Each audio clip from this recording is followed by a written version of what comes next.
Now, a lot of young men will ask me, they'll say, well, when can I start dating? Well, first of all, dating is not a biblical concept whatsoever.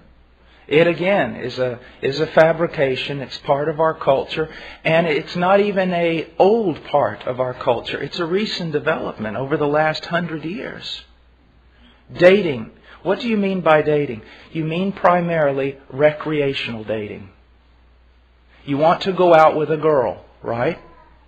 Why? Why? Because, again, just like adolescence, you want to enjoy the privileges of having a mate without assuming any of the responsibilities of having a mate. Again, as a little boy, you want to play like a man without assuming the responsibilities of being a man. A lot of times a young guy will ask me, well, when can I get involved with someone of the opposite sex? And I say, well, that's very easy, when you become a man. Well, what does that mean? Well, according to Scripture, first of all, you must be able to spiritually lead a woman and spiritually lead a household. Until you reach that point, you cannot be considered biblically having entered into manhood.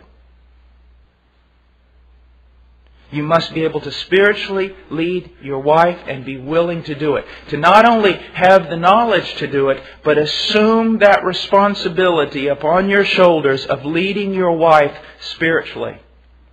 And then training your children spiritually. If you are not involved in leading your wife, even if you're a Sunday school teacher, whatever you are, if you're not involved in leading your wife, if you are not pouring your life into your children, teaching them the Scripture, setting before them an example, you are not assuming the responsibility of biblical manhood.